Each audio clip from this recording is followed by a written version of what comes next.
TNN Motorsports presents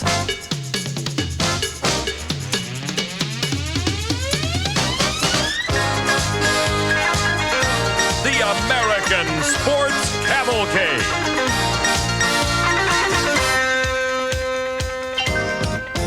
A panorama of speed, color, drama, and excitement. The American Sports Cavalcade. The top alcohol dragster field is the quickest of the season. Times in the 580s would be science fiction at almost any other track. In top alcohol funny car, Pat Austin wants to run 240 miles an hour today. Will conditions be favorable enough for him or any other driver to do it? The competition eliminator field is quick, and the short wheelbase of many of the cars on a fast track can be extremely tricky. From the quickest drag strip in all the world, the Texas Motorplex outside of Dallas, today we bring you coverage of the Cheap Auto Parts Sports Nationals. You're looking at the alcohol funny car that has already clinched the Winston Championship, driven by Bob Newberry. And Bob, you have overcome a lot of adversity this year. On-track crashes, some off-track physical problems, but you're here to prove something to yourself more than anyone else. Well, we're very pleased to be here, Steve. Just like you said, we had some problems last year. Our season ended short with a violent crash. I had some medical problems earlier in the year, but we've overcome everything. We've won a world championship, and we're very pleased to be here at the Motorplex. It's a fast surface. The air is ideal. It's 55 degrees out, and you can see by the numbers, it's real fun to race here. Just a few minutes ago in round one, you proved you had a winner's performance potential. Well, we've got a new supercharger on the car, and we did some testing and qualifying. We were pleased with our qualifying. We ran 593, and I felt that we had a 580 in the race car, and after first round, I guess it proved it. Yeah, Chuck Cheeseman felt that 588. Well, Cheeseman's tough, too. I expected him to run a 590 and possibly an 80, and we were real glad to win that first round. We wish you the best of luck today. Thank you very much. Okay, for the alcohol dragster story, here's my pal, Brock Yates. Well, Steve, if there's a name to be reckoned with in top alcohol dragster, it's this one, Conway, as in Tom Conway, who came in here. Last time we saw him, he was in the winner's circle at the Mile High Nationals on American Sports Cavalcade. Now, #1 qualifier, Tom, and a great pass in the first round, although you snapped a couple of rocker arms, but so far so good. I know you got that repaired. Yeah, we've already got it fixed. We broke 2 rocker arms, and we were hoping to run a little better, but considering it broke the rocker arms, it ran real well. We were real happy.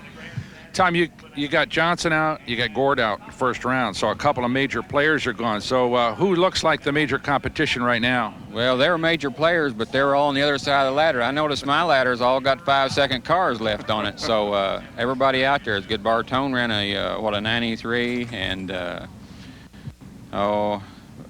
Augie ran a 94 or 5, so it's tough. Got to get those rocker arm fixed right away, right? We've got all new ones on it, all new ones. Okay, for sure. Well, Tom Conway, no question about it, is the player here this afternoon, but we've got another classic competition, and for more on that, let's go to Bob Fry. Well, Brock, in competition eliminated, there were about 55 different cars that tried to qualify. Some qualified very well, which was the game plan, and some didn't exactly fall where they wanted to in the field, and one of those drivers is Todd Patterson. Todd, you were far down in the pack. Yeah, we kind of struggled. We missed the first qualifying session. We got here late, and we only had 3 chances. Everybody else had 4, and we haven't quite got onto the combination yet to get the car off the starting line like we had liked. But every run we're learning, taking some information off our computer, and hopefully by the next run we can stumble onto it. Well, you're going to have to get that stumble onto it in the next run because you got the #1 qualifier next up. Yeah, I guess, I knocked off a pretty tough car in the first round, and Todd Funderburk, he was qualified #9, and so, from the farther you go, the tougher they get, and so, we're going to have to see if we can put him out. That's Todd. I've got every cliche in the book down, Pat Patterson. Looking forward to that next round matchup with Mark Chaperone. Steve? We are too, but right now, Bob, it's time for the second round of top alcohol dragster competition. And already I got to explain something. It's called top alcohol dragster because most of the engines do burn alcohol fuel and use great big superchargers. But you can run without a supercharger nitromethane fuel, and that's what we're seeing right here in the red car of Chess Bushy. He'll be in the near lane against Doug Doucette, which is the conventional style supercharged alcohol dragster. Interesting, the nitro cars have laid down big numbers, Brock Yates, but consistency is a horrible problem. Well, Steve, I think it's probably because they're so rare in this class. And top fuel dragsters and funny cars, of course, the fuel systems, the injector systems that are on blown nitro cars are pretty common, and the technology is pretty well known. In these cars, though, they're very rare, and they're normally aspirated, and the fuel systems and the way these engines are set up are completely different, and not a whole lot of people know how to do it. Well, Doug just said he's not even trying to figure that out. He runs a conventional car out of Winnipeg. Tess Bushy, Ramona, California, has been fooling with this injected nitro car. Well, when he had all his hair and it was a darker color. All right, and he's closer to figuring it out right now than he ever has been. Bushy qualified 14th, upset Blaine Johnson, the world champion round one when Johnson broke. The injected car's in the near lane. Does he have enough at the big end? Yes, he does. That's where the nitro cars shine, at the top end of the racetrack. And Bushy shined as a driver. 6.05, beat a quicker 6.03. He was quicker off the mark. Bob? Nice win for that race car to 6:05. Thank you. Last pass we had a little trouble against Johnson, and transmission didn't shift. But luckily for us, he had a problem and gave us the win. Going to try to make believers out of these people with that injected car? Oh, we're still trying to get a 5. We've been right there 6-0s, and we haven't been able to run a 5 yet, but we're trying. Well, they got 2 more rounds to try. Well, injected cars have run in the 5s. In fact, the national record is held at a 5.89 by Brooks Brown. Watch again. You'll see Bushy in the near lane from California leave about 0.04 of a second ahead of Doucette, and that's a whole lot in the competitive world of drag racing today. Now, the nitro car really didn't have as big a top-end charge as we expected. In fact, it was Doucette coming on 4 miles an hour faster, but that was not enough to make up for the little snooze he took at the starting line. It's Bushy heading for the next round, and down at the far end with him will be Brock. Jesse, yeah, a 6:05 beats a 6:03, a super close race, and obviously a real good shot at on the line. Well, you know what? I didn't even pay attention to him, but I never really, he was alongside of me all the time. Yeah, it was a real close race, but obviously the car's running good, and you don't have a whole lot of work to do, I wouldn't imagine. No, everything looks real clean. This is my wife's motor, so we got to take care of it, you know what I'm saying? Now it gets important. Yeah, right. She tells me to tell her hi, you know what I mean? Okay, go get him, Jesse. You bet. Thank you very much. A good driver having a heck of a lot of fun. This is the Randy Anderson pit area up top alcohol plenty car. He'll be up against Lou Gasparelli in round number 2. Anderson, the U.S. Nationals champ, is the number 2 qualifier here in Dallas. Stay with us. We'll be back with more.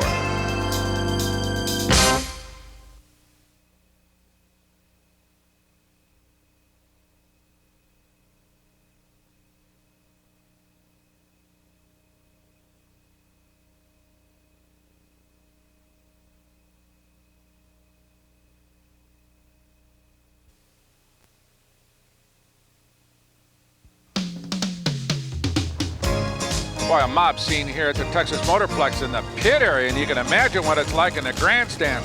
A mob scene. Everybody having a great time in this beautiful facility about 45 miles to the southeast of Dallas, the Big D, and we've got more top alcohol dragster action coming at you. We sure do. In the near lane, it is David Wells. In the far lane is Todd Datweiler. Datweiler won the Champion Auto Stars Nationals back in August in Brainerd, Minnesota. And Wells in the near lane, even though he qualified only 15th in a 6:01, upset Tad Gord, one of the big names in this category in round number 1 earlier today. Gord was the number 2 qualifier, and he's out of here. Datweiler qualified number 7 at a fine 597, and he dropped Bobby Taylor in the first stanza. So here we go. They bring the RPMs up to a very high note. They use a clutch pedal just like you would in a standard ship passenger car.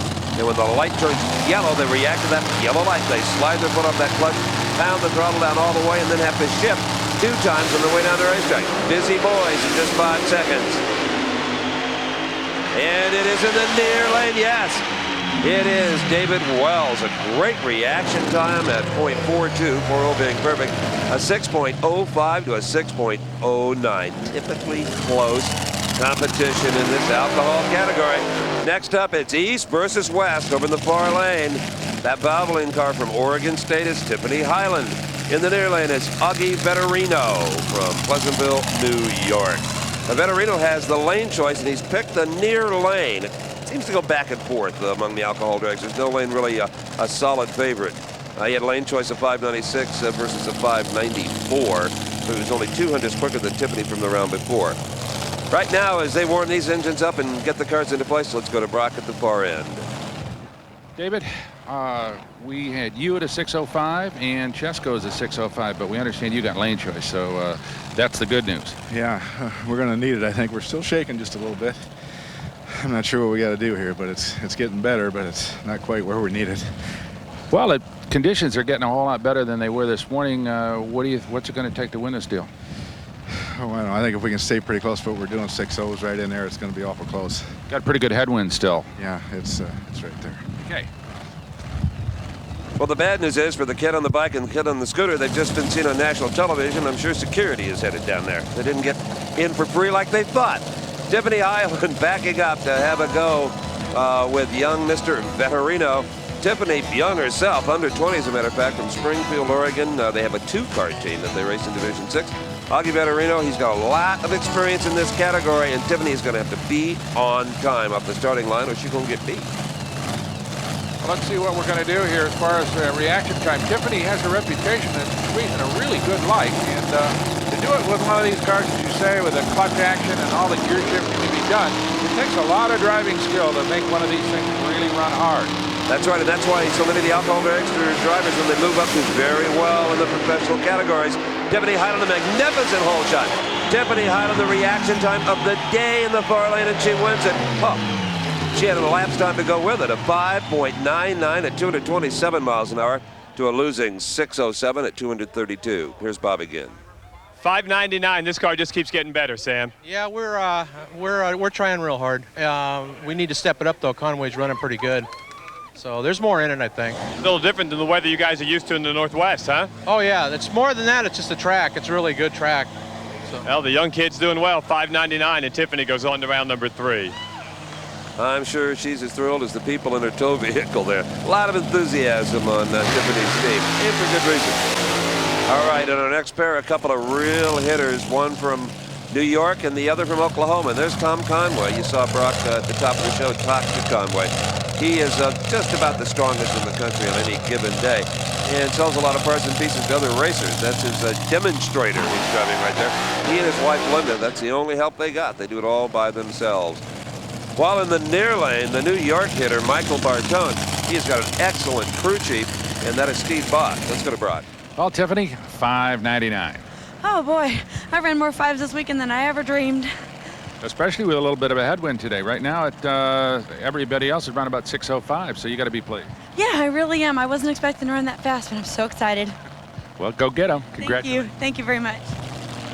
Well, the sad part about this Texas Motorplex, it is such a good racetrack. Drivers will come in here and run a career best and not even qualify, Brock, because everybody else steps up. Yeah, this thing is all concrete, as you said, and it really hooks cars up. In fact, it's going to hook them up a little bit too much every once in a while. If you get out of the groove here, you're in real trouble. So it takes a very precise driving style here not to go up in smoke and to keep it down the middle of the racetrack. Michael Bartone is in the paving business. He knows a lot about those sort of things. Tom Conway, he's in the dragster business from Seminole, Oklahoma. This could be a real good one. I talked to Michael Bartone just before the race, and he was pumped up. He says, the only way I can beat this guy is with a hole shot. Of course, that means having a quicker reaction time and getting off the starting line first. Because the clocks don't start until the wheels leave the beam, not when the green lights come on. So Michael in the near lane. Conway, oh, and Michael did it. Michael's got a heck of a hole shot. Oh, but Conway has a heck of a elapsed time. As Linda looks on, she's already radioed down to him that he ran a 5.89 second elapsed time at 231 miles an hour. Michael had a 700th hole shot and couldn't pull it off. Tom Conway's car has been running well, and they tell that it's that fantastic crew that does all the work. Well, we try hard. This is a great racetrack. You guys think that the cars can run quicker than we've seen so far? Yes, I think we could have run quicker earlier today, but we broke a piece in the motor. Tire shake hasn't been a problem for your team? It was then. Normally hasn't been. The weather's been real good down here. And the power's been real good, too. Tom and Linda Conway with an 89 going to the semifinals. And Bob, that line about the hardworking crew went right over her head. She is the hardworking crew. All right, a replay here. You can see Bartone in the near lane. A little smoke off the tires. That probably killed the elapsed time. The reaction time certainly was there.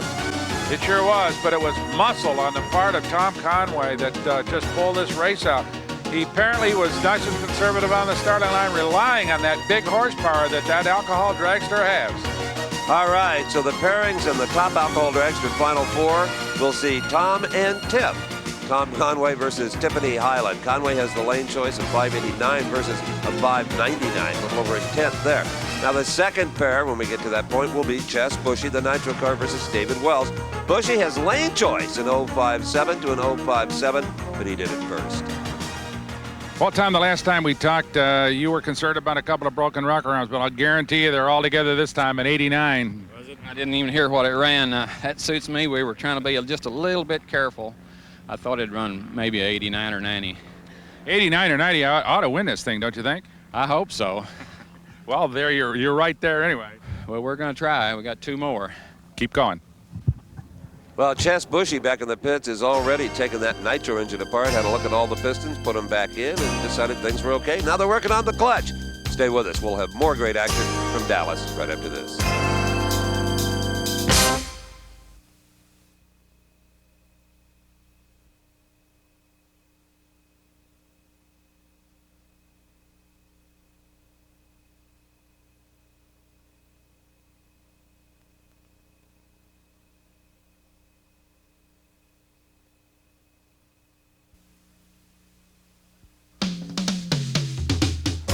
Back at the Cheap Auto Parts Sports Nationals at the Texas Motorplex outside Dallas, as we watch Tiffany Highland's crew working on her top alcohol dragster.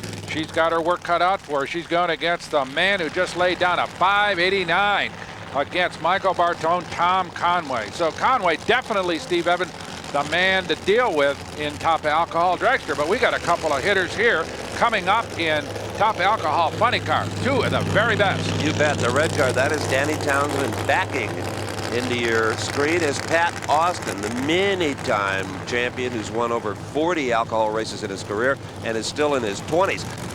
Austin from Tacoma, Washington.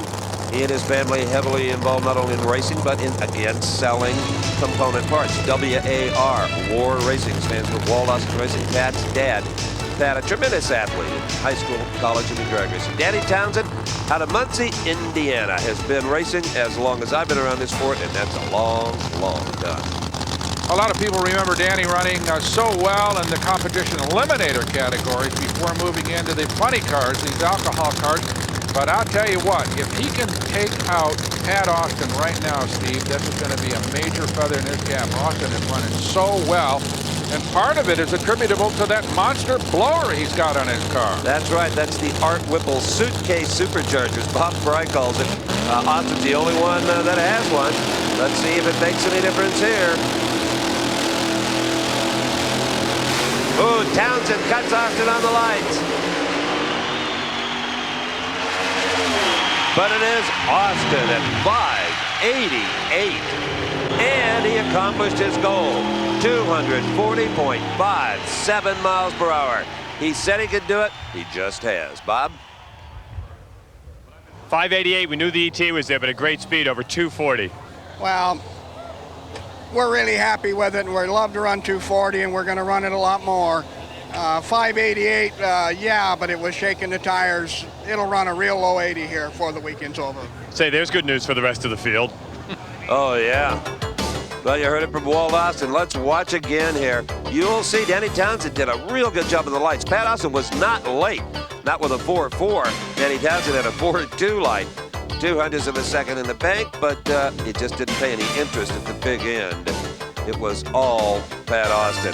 That supercharger, we'll explain more about it later, but it's the only one of its kind, and it lasts a long time to boot. Well, Pat, 88, you ran him down from behind, so good job. I know you had some problems over the weekend. Yeah, there's been a few unfortunate incidents, but anytime you can make a recovery and come back and run, you know, we've got a capable team. We know we can do that. The competition's awful tough, and they're trying to mow us down, and we're just trying to survive. Keep going. Did headwind bother you at all? I don't know. Did it go 240? Yeah. Did it? Yeah. That's a good run. Yeah. So not pushing the car around at all out there? It does a little bit, but it's very controllable. I mean, on this kind of a track, you know, the traction's so good that makes up for a little bit of it. Good. Well, I'm sure that the 88 helps to make up for other things too. So keep going. Hey, we're trying. Good. One at a time. Okay. Well, one of those problems was the most serious you can have. He blew the bottom end right out of the motor on the very first qualifying run, something he did 2 weeks ago on the final run. when he won at Topeka. All right, here is the guy I talked to at the top of the show, the new Winston World Champion in the division. That, of course, is Bob Newberry, who has overcome so much. Number 5 in the world was his finish last year. In 1993, that gold leaf will be scraped off and recycled into a number 1. But Newberry has not won a race since he clinched the championship in Indianapolis back Labor Day weekend. He'd like to prove to everyone he can. From Schenectady, New York, qualified number 3 to 593, beat Cheeseman in round number 1. Now, Jeff Rapp qualified very well in the number 6 spot of 596, and he shut out Aldo Pozo in round number 1, and now the two go side by side. And as we've seen so often in this kind of racing, pole shots can be everything, bro. Yeah, they usually are, Steve, although you wouldn't want to tell that to Danny Townsend because he got a great light in Austin with that big blower right on by him. Let's see if Newberry, who always has big speed and very low EPs, can handle Rapp. All right, a little tire shake from both cars. You saw them vibrate a bit. That's typical of this track, and it is Newberry. Rapp had the light by far.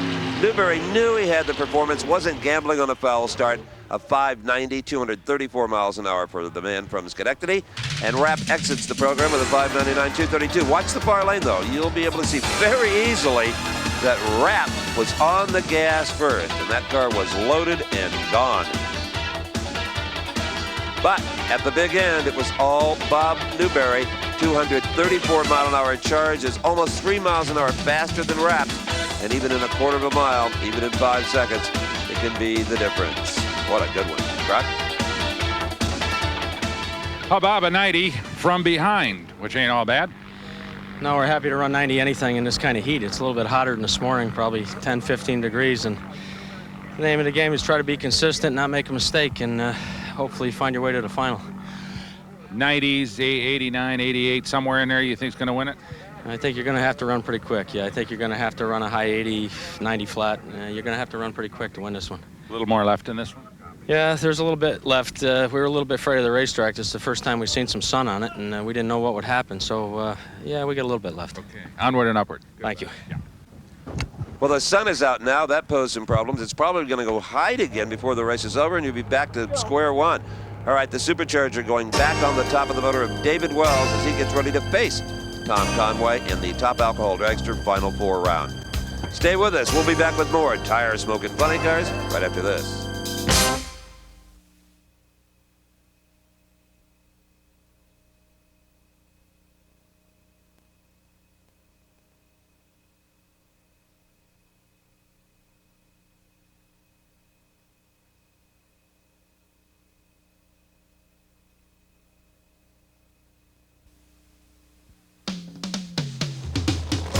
Back at the Texas Motorplex, where more round 2 action and Top Alcohol Funny Car continue as Randy Anderson from the famed Anderson Racing family out of California goes up against Lou Gasparelli. And Steve Evans, Anderson got his first ever win this year at the U.S. Nationals at Indianapolis and has lane choice with a very strong 586. Yeah, he's still flying from that win at the U.S. Nationals. Lou Gasparelli, he's won a number of NH3 national events, including the Winter Nationals, which is very close to his hometown of West Covina, California. In fact, these two teams are just based a few miles apart. Randy Anderson from Laverne, California, which actually borders the LA County Fairplex, where the Winter Nationals and Winston Finals are held every year. So they grew up, literally, within sight of the racetrack in Pomona. Gasparelli and Anderson. Of course, Randy's dad, Brad, one of the great competitors in this class and also one of the great engine builders of alcohol dragster motors. Oh, yeah, truly a genius. Gasparelli away first. Whoa, Gasparelli drifts towards the center line, and that opened the door for Randy Anderson, a 587 at 240 miles an hour. Second funny car to run 240. Let's go to Bob Fry down at the starting line with, of all people, Brad Anderson. 587, another 240 mile per hour run here in this round. Brad, these cars are awesome. I'm really happy. I couldn't be happier for my kid. I just didn't think it'd go that quick. Finally got all the shake out of that car. Yeah, it's been running really good the last 3 races. We finally got the clutch and everything to work. Really good. There's an understatement. 587, almost 241 miles an hour. One of the shake Bob's talking about is just kind of an awkward balance between power and traction, where you confuse the tire. It doesn't know quite what it wants to do, whether it wants to stand up tall or squat down flat, and no one can explain it. If they knew what it was, they'd stop it. Well, you smoked the tires on purpose, and a great-looking burnout like that we saw from Gary Scelzi in the Minor Brothers entry. And here is Jackie Stidham from Chickasaw, Oklahoma, doing likewise. Let's go down to Brock. All right, Randy, obviously pleased an 87 and a 240, which is a good stout pass and low ET of this round, so you got to be feeling real good. Yeah, we are. We're real happy. The car's just been phenomenal. I can't say enough for what Jolly Rancher and Pontiac, what Mom and Dad have done for me. It's just a fun ride. It's the horsepower's there. It's a lot of fun. I would think an 87, if you can run them consistently, ought to win this thing, don't you think? Yeah, but we're saving a little. I think that it'll run a little better. The heat came out, and we were a little conservative. We didn't want to beat ourselves, and you know, it slowed down 100th and 87, but it's still low AT again, and the 240, that makes me real happy. Good deal. Congratulations. Thank you. Boy, he is doing a great job, having a wonderful day, but how quickly that can change in this brutal sport where there are no second chances. All right, we're looking at the car driven by Gary Scelzi, and he's a terrific driver, but what's important is that MBR. That means Minor Brother Racing. Out of Fresno, California, they have had some of the best drivers in the sport and some of the best machines, and have won in top and alcohol, funny car, and other categories. And Jackie Stidham out of Chickasaw, honest, I asked how to pronounce that, Oklahoma. Could be a good one. I wouldn't pick a winner here, Brock. No way. Well, I tell you what, Scelzi beat Terry Mullins in round 1, and Mullins, as you well know, is a really strong runner in this class. So Scelzi is number 4 qualifier here, although Stidham was in the field at number 5, so That's very right. difficult, as you say, to pick between them. Yep, only 2 innings in the second apart. Scelzi off the mark. Scelzi trying to steer a straight and true course, and he does, right to the finish line. A 589 to a 598 for Jackie Stidham. Let's go to the starting line, Bob Fry, with one of the Minor Brothers. Cars here in this round have just been awesome, and you guys are right there with the best of the bunch. We're fortunate enough to hang around, that's for sure. When you can run 80s with the big boys, that's a pretty good deal. Andersons and the Austins are pretty tough people, boy. It's a lot of fun out here. Going to take an 80 to win this thing? Oh, definitely. Mid-80. Mid-80, you betcha. Now keep your eye on that car. Gary Scelzi driving a great race. Well, Fred Minor, you are considered one of the big guys by the Austins and the Newberries. Come on, let's get real here. All right, pairings for the final four. Gary Scelzi in the Minor Brothers car against Pat Austin. Oh, that'll be a beauty. Austin has lane choice by just a wink. And the other pair, they're all classics. Randy Anderson versus Bob Newberry. Anderson with lane choice. Gary, we got you at an 89 at a 237 in these conditions. That's pretty hot. That's great. That's my personal best speed. That's All right. outstanding. Minor Brothers Pontiac Trans Am is flying today. I think you can probably step up a little bit more, do you think? I don't know. We don't want to get too carried away. Anytime you run 580s, I think they're pretty close. I don't know, nobody else is going a whole lot quicker. Austin was a little bit quicker, but other than that, you're right in there. Well, let's hope we do good next round. Absolutely. Thank you. Thanks a lot. All right, let's completely change our modus operandi here. And from heads-up Pro Start Racing, go to the sportsman category known as Competition Eliminator. As Bob Fry said, introducing the class earlier on, there's a whole potpourri of cars involved. Todd Patterson here from Augusta, Kansas, will be driving one type of car, and his competitor, Glenn Self from Durant, Oklahoma, will be driving another. Now, for Glenn Self, it's a G altered with an index factor of 9.05. Patterson has a C altered, an index of 840. Subtract the two, 55 hundredths of a second will go as Self. He will be able to leave first by that margin. The indexes are assigned by NHRA what the average car of the class can run. Now, you can run under it. This is not a breakout deal. You can punish it. But the advantage will go, as you say, to Self. And a half a second start with cars that are relatively equal in terms of performance could make it mighty, mighty interesting. So there goes Self. And here comes Patterson, closing fast. He may get him. I think it's Patterson. No. The win light says Glenn Self. At 863, 157 to Patterson's closing, 793, 170 miles an hour. Boy, that's deceiving when they're coming on that fast. Well, I'll tell you, the wind light doesn't lie, neither does the camera. All right, let's have another look. And you can probably tell that Mr. Self was much closer to his yellow light than Patterson was to his. Even though they're not heads up, the reaction time still plays every bit as important a role as it does in other forms of drag racing. So reaction time can be a key here as well. has Self 41 hundredths under his index, beats Patterson 46 under. The hole shot made all the difference in the world. Competition eliminator racing is just fascinating. Look at that. Oh, by a coat of paint. Self wins it. And that's exactly what the way the NHRA likes to have these races decided, because they've worked very hard to develop this index system to do exactly what those guys did. Finish almost nose to nose at the finish. All right, out of Louisville, Kentucky is Mike Farrell, and he'll be up against Dave Lair from Beaver Creek, Ohio. Now, Mr. Lair is driving an N-altered index 984. Farrell in a C economy dragster 822 the index. And Farrell will have to wait at the starting line 1.62 seconds. That's a little over 3 lights. That's hard to do. But that pressure advantage is made up. If the other guy leaves first in red lights, you've won anyway without even moving. Okay, there you see the guy with the pressure on him who's got to sit there and wait. Can he do it? Ooh, not only did he do it, but he got a very nice light in the process. Farrell trying to catch Lair, and he does. Oh, but Lair is in big trouble.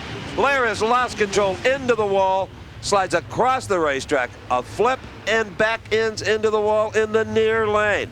What a horrible deal, Brock. Unbelievable. He appeared to lose control almost at the finish line, and the car took a hard right-hand turn, caught the wall head on as the NHRA safety crews, who are the best in the business, arrive on the scene to see if, make sure that Lair is okay. Let's hope that he, those roll cages, yes, Dave Lair out of the car apparently, so it looks as if he's going to be all right. Let's have another look as you see Lair in that little Opal as Mike Farrell runs him down and wins the race. But Dave Lair, right about now, begins to get loose. Whether something broke in the car or what, we do not know. But here, right at the finish line, as we see Mike Farrell win it, suddenly Lair is upside down and barrel rolling across the track. Well, we'll try to find out for sure, but it could have been caused with a braking problem. That close to the finish line, that would make a lot of sense. Tell you, it took a good shot on the roof there, which is transmitted into the roll cage inside the automobile. Then you get a good look at the undercarriage of an altered, in case you ever want to know what they look like. And now he gets a good look at the tower from the wrong end. Backs into the wall, crunches the wheelie bars up and the parachute pack. But all's well that ends well. Dave Lair is okay and with Brock Yates. Obviously, the question is, did something break on the car? Or did, I have no idea what happened. Just as soon as I lifted on it, turned right, and away we went.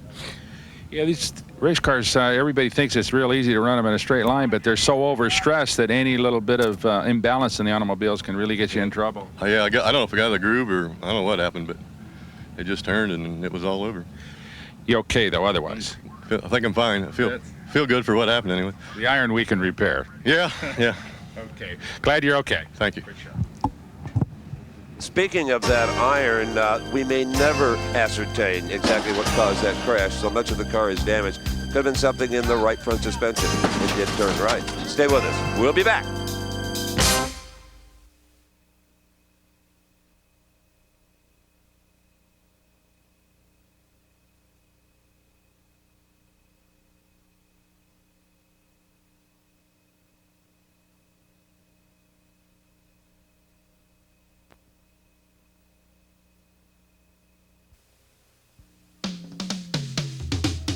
Over this bird's eye view of the Texas Motorplex, a quick word about NHRA Now, presented by Castrol GTX.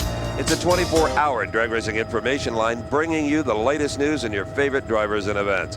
Call 1-900-468-NHRA. You'll be charged on your phone bill under 18. Get parental permission. All right, Brock Yates, here we go. Back into Competition Eliminator.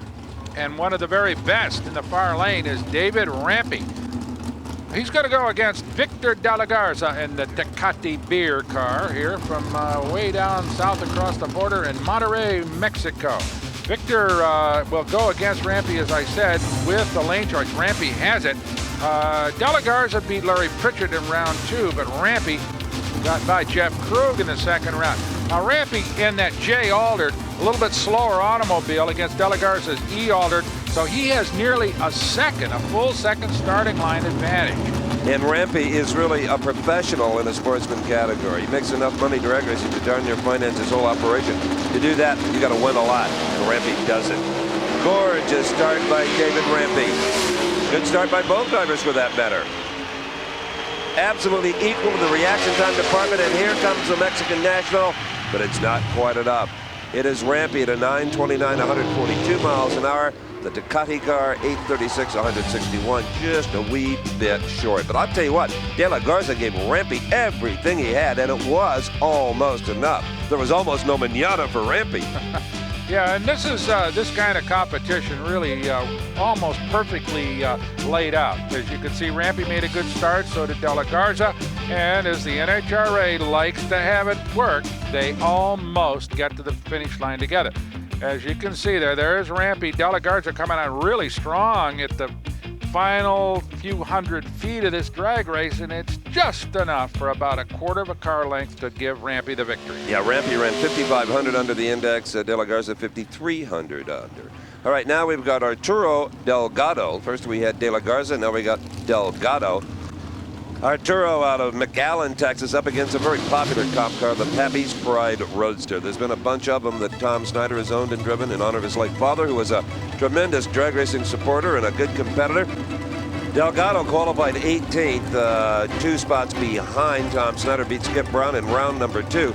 Delgado is driving a G altered, Snyder an A altered, one of the most powerful cars in Competition Eliminator that ever says 1.50 that Snyder will have to make up. We mentioned earlier, short wheelbase cars, the Texas Motorplex, aren't always a sympathetic combination, but let's keep an eye on it. There's the guy that'll lead first over the far lane. Here's Snyder, that little wing up there to try to maintain some stability. Hey, it's a good start by both of them. Here comes the Roadster all over the place in the middle of the racetrack. Snyder drives through it to win it. That was one impressive driving performance by Tom Snyder. A 7.07. Well, big block on gasoline with carburetors, 184 miles an hour, 4,700 under his index, and he only won because he had a better start. He was closer to his yellow light than Delgado was. Woo, that was close. Someone's got a red one. It sure was. He really squeezed that light, but he had to because Delgado got a good, steady, straight run down here. On that side of the racetrack, that Oldsmobile, stock-bodied automobile, was well driven. But Snyder, well, that big horsepower and that altered, maybe the little wing help, whatever it was a good drag race, and Snyder moves on. Well, I think Snyder is used to that car moving around on the racetrack. In fact, some racetracks probably more than this one. You're hooked up pretty good here. So the pairings for the comp, Final Four, Mike Farrell versus Tom Snyder. Farrell will have the lane choice. The second pair, David Rampy up against Glenn Self. And Rampy, by virtue of a time further under the index than Glenn Self, will have the lane choice in the coming run.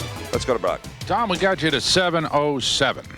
7:07, well, used a lot of track on that one. I had trouble keeping it off the center line there for middle part. I felt like the car can run 6 here. I just haven't used it all weekend. Well, he better dig a little deeper for the Final Four. He may not be able to talk to Brock Yates again, and they live for that. This is the Pat Austin pit area. He races Gary Selzy in the Final Four coming up.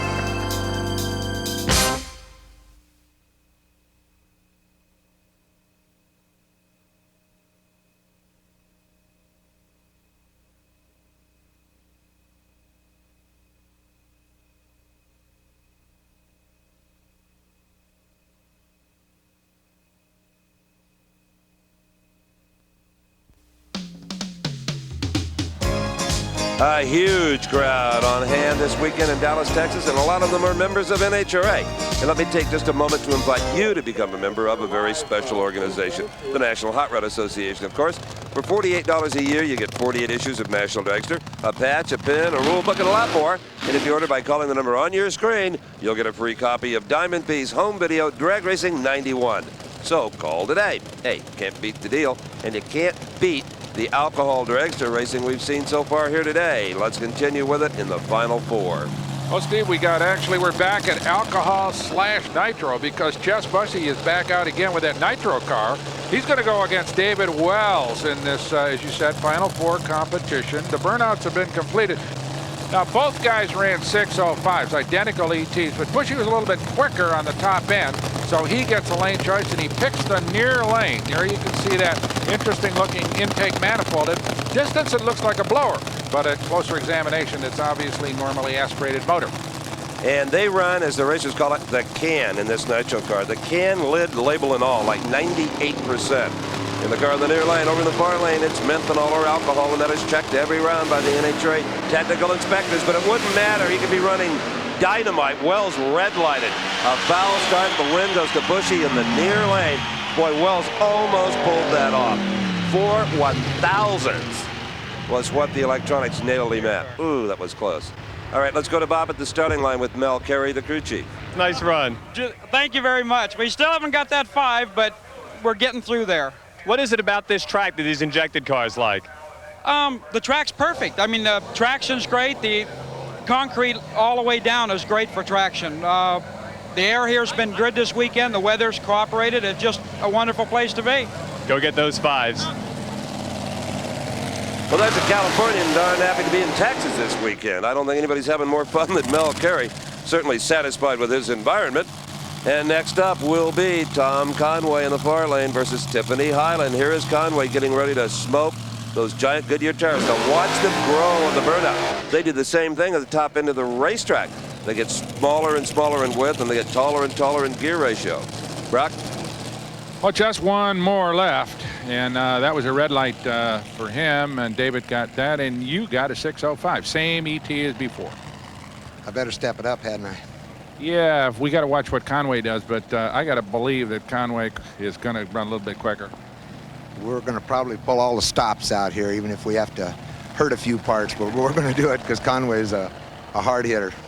Well, the wind's died down, and conditions got to be pretty right now. Oh, this is a gorgeous track. You couldn't ask to be in better weather. It's gorgeous. Go get him, Chess. Okay, thank you very much. Hey, guys, what about Tiffany Highland? She's been cutting better reaction times than anybody in the category, been running in the 5s. I mean, you guys have just written off Tiffany against Tom Conway. Well, some of the crowd may have too, Brock, but they may have another thing coming here. Let's see. I know, but the way Conway's been running so far today, Steve, Tiffany's definitely got the underdog status pretty well wired down, although she's certainly capable of some very good running, and she's a young lady with a great future ahead of her in this business. And Tiffany has problems, and big problems for Conway. He is skating around in his own oil. Conway falls way off to a 624 at 215 miles an hour, and there's parts and pieces all over the racetrack from that exploded Hemi engine. And that will put him in the final round, though, but you can bet he's going to have to go looking for another bullet in that trailer of his as he'll match up with Chess Bushy. And I believe this is Bushy's first ever NHRA National Vet final round with that little injected car. It should be a lot of fun. All right, so the numbers stack up this way. Tom Conway against Chess Bushy. Bushy has the lane choice. He says he's going to pull out all the stops. Conway just blew his stops all over the racetrack. He's going to have to go for a whole new engine. Here is the Randy Anderson car coming to the staging lanes to face off with Bob Newberry in the Alcohol Funny Car Final 4. Brock? Tom, quick word while you're working. What do you think it is? It kicked 2 rods out, at least 2 rods. I don't know how many, but... You got an extra motor on board? We got one. Okay, so Tom Conway headed for the finals here, but you're going to have to make a motor change, and that is a big deal. You bet it is for a team that really has no team members other than his wife. They'll go looking for some help. They won't have any trouble finding volunteers.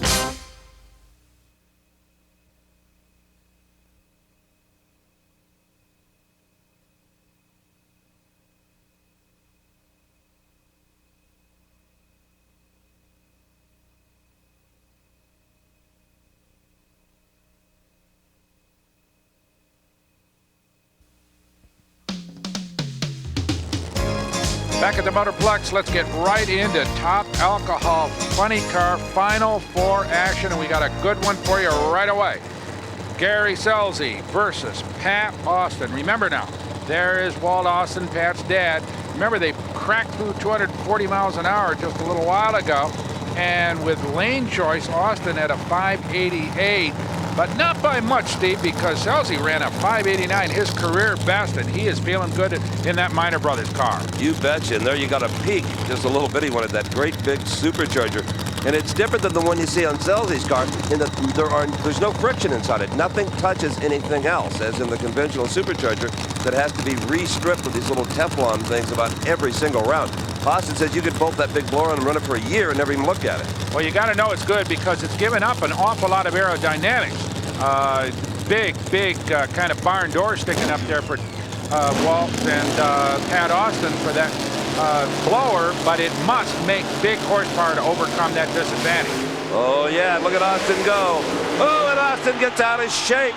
Austin hit a slick spot, lost traction, and he is out of here.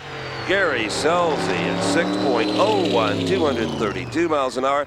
A little more conservative on the combination, but it worked for him. So who would have believed it after running 240, but Austin is gone. Bob Pry is down at the starting line with his dad, Walt. Walt, the car's been running well, but has had that shaking problem. Is it a result of that new supercharger? Is it a result of the track or what? No, it's a supercharger and the clutch and the fuel system getting it right, and we just really haven't got it 100% yet. Good luck to you guys in the future. That car has a lot of power, but has a lot of problems getting it down the racetrack. Well, you know, that's the price you pay when you try to blaze new trails. Here is Bob Newberry, who blazed a trail right into the record book as the Winston champion for 1992. And he is up against, oh boy, Randy Anderson, who also poked it over 240 the round before. Let's have another look at the Selzy-Austin confrontation. Let's watch Pat's car here in the near lane. Bob Pry down in the starting line with a better view than we have, and he said it was the shake we talked about earlier. Watch Pat's car and see if you can see it happen. Yep, right there. It shook the rear tires loose. He almost lost control. Brock? Well, Gary, now the stage is set, so what are your thoughts as you go into the finals? Well, it's not going to be easy, but the Minor brothers have had this Pontiac flying today. I don't know why it slowed down. It spun the tires pretty hard on that run. I was driving it a lot, and it was a bad lane. I mean, both lanes are good, but not as good as the other side, so there's something left in there. I hope the sun goes down, it'll run another 580 something. It's going to have to beat Randy. Yeah, it sure is. He's doing a super job, but you are too, so it's going to be a great race. Well, at least we're both from California. That's right. Keeping in the Golden State. Thank you. Temperature and heat means everything to the conditions of a racetrack, and also the atmosphere for that matter. And anytime you got a lot of heat, well, you just can't run these engines quite as efficiently, Brock. Absolutely right. But right now, Randy Anderson is just on a roll. He's doing so well. His father, Brad, has just set this car up almost perfectly. The young man has real instincts as a driver, and I'm sure that Bob Newberry has definitely got a very big concern if he can anywhere stay with him. Anderson has the lane choice, ran a 587 versus a 590. Newberry's in the hunt, but I'll tell you what, Randy Anderson's going to be a tough player. And he just saw his dad, Brad, do a nice thing, and before he closed the roof hatch, he kind of got a little fresh air in there and a little bit of the tire smoke out of the cockpit as he stages the machine of his son, Randy Anderson. When Randy and his sister Shelley first started driving, they got a lot of criticism. People expected them to be Brad Anderson right out of the box, and you can't do that. But boy, they both arrived now. The U.S. Nationals champion in the near lane, he's sideways, but unlike Austin, he's ruined. Yes, says Brad, that's my boy. A 588 at 239 miles an hour with all of that. Amazing. For Newberry, he's in the truck at a 593, 233. Bob? Eddie, 593 is nothing to be ashamed of, but boy, Anderson's car is really running well. He'd be tough to beat in the final, for sure. You guys haven't been able to pick up a national win since you claimed the Winston Championship. I know. We just can't seem to get by to the final. The second round. I want to see that one again. Randy Anderson, to steal one of Brock's lines earlier, looked like a short track stock car driver because this thing was on the verge of being out of control. He obviously shook right there just a little bit. The car got sideways, much like Pat Austin's did, but Randy just stayed right with it. Actually couldn't quite see all of that in the replay, but you saw it real time. That car, a lot of drivers would have shut it off. Randy instead takes the measure of Newberry. So the final round, you know what it is. It's Gary Selzy versus Randy Anderson. Anderson has the lane choice at 588 versus a 601. I think we'll see the Minor brothers step on that Selzy car a bit. Brock? Randy, super job. You know, you were in the same lane as Pat. He was all over the racetrack, and you drove right through it and ran an 88. Excellent piece of work out there. Well, thank you. It's basically the way we run the car. Dad sets a car up where it's real conservative the first 100 feet. And I think that's what saved us there, the way the car was set up. So were you worried about, well, you watched him run, no doubt, and you saw that lane. Were you obviously aware that lane could be treacherous? No, I'm worried about Bob Newberry. You got a world champion the other lane, and he's a heck of a competitor. And anytime you race a Bob Newberry, you got to be ready, and I just tried to focus. You sure did. You were zeroed in. Thank you. On to the final. Thank you. He looks more like a fighter pilot than a race car driver, doesn't he?